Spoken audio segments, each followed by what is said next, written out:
Hey guys, Chris Fix here, and today I'm going to show you how to change a fuel filter in your vehicle. Now after watching this video, you're going to know how to change your fuel filter because I'm doing 3 different fuel filter changes. The first fuel filter change will be on this 94 Nissan Quest, and with this fuel filter, it has hoses that go onto the ends and clamp on, so that's one style. And then the next fuel filter that I'm changing is the Ford style fuel filter that you need a quick disconnect tool. And the final style fuel filter that I'm going to show you is the GM style that uses a wrench.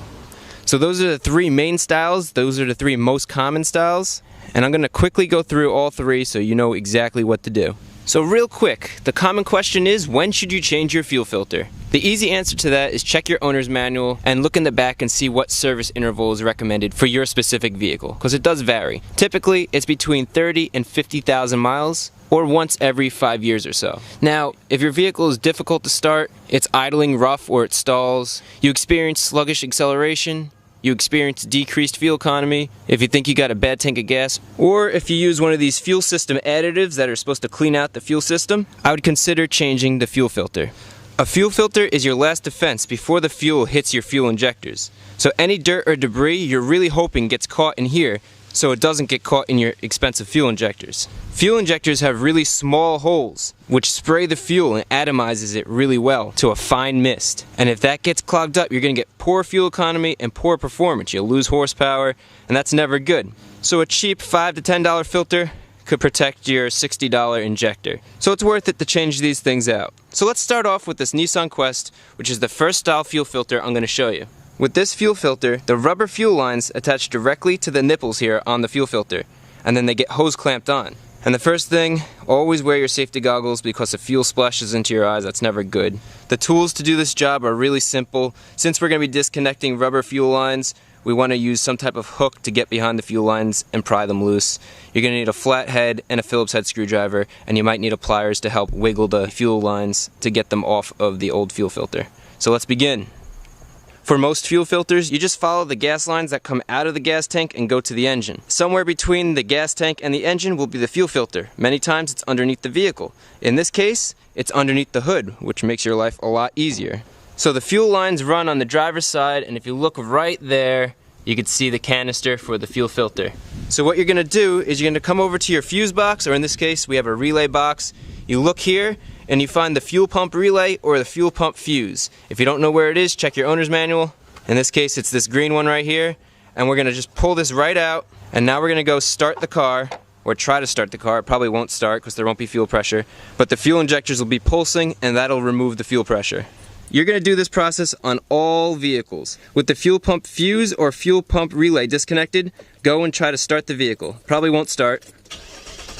Just let it crank for a couple seconds. Good. Done. Fuel pressure is relieved. Now let's go and take this off.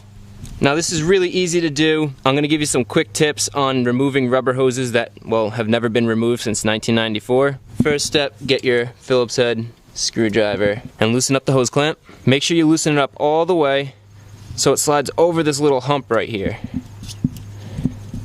and out of the way. And by hump I mean the fuel filter has this little nipple here that prevents the hose from sliding off. Make sure you get that hose clamp over that so you can pop the hose off. The next step that really helps is get a dental pick like this, a curved one. This helps with all types of hose removal. If you're trying to get a vacuum hose off, if you're trying to get a coolant hose off, all you do is make sure you don't damage the hose. Just sneak this under here just like that. And the whole point here is we're separating the rubber surface of the hose and the metal surface of the fuel filter. Once we do that, we'll do one more thing. What you want to do is you want to grab the hose and grab the fuel filter so the fuel filter doesn't spin, and you're going to twist the hose on the top. You're going to just twist it around so it spins completely. You see how the hose is twisted? Now twist it back and start pulling off as you're twisting.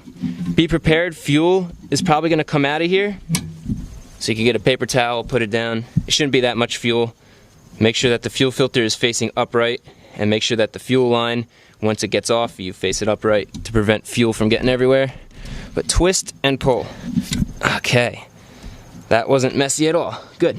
Now tuck that fuel line somewhere. Another top tip is these caps that come with the new fuel filter. Take one off and push it down onto the old fuel filter. Now this is capped off because this is filled with fuel, so you don't want it leaking out.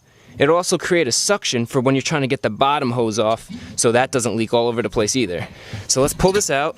Now we're going to do the same exact thing to this hose clamp down here. Once we get this hose clamp off, slide it all the way off. Get your dental pick, loosen up the hose, and now this hose isn't twisting by hand, so I'm going to show you a little trick. What you do is you use a pliers, and you grab the hose around the nipple with the pliers, and you squeeze, and you twist either the pliers, or you could twist the filter in this case.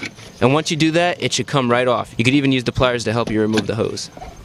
Now as you remove this, you can see the bottom cap is on there, so fuel is not coming out. But this thing is filled with fuel. It's pretty heavy, so you want to make sure you keep the spout facing upwards when you're pulling it out. Okay, so that's the old fuel filter. You could store it right in the box so it doesn't tilt over.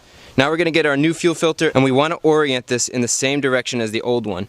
You can see here it says flow, so we want the flow to go from the gas tank through this out into the engine. So we want this to face this way. So the connection right here is this hose right here, and this is going into the engine. Flow is pretty important, so make sure you have it going the correct direction. Now installation is the reverse of removal. Slide the bottom hose all the way over the fuel filter nipple. Do the same with the hose clamp, and then tighten down the hose clamp so it's snug.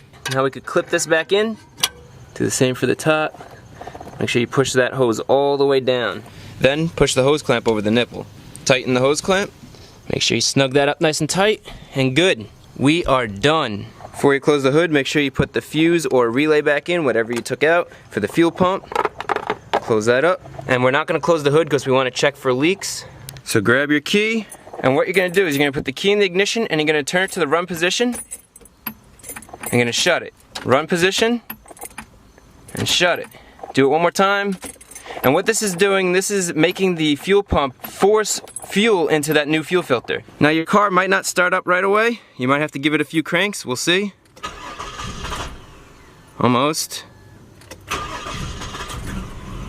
Okay, good. And now you're just checking for any leaks. I do not see any leaks up here. You can move the hose around a little bit, make sure it's good. And then there's nothing dripping down here.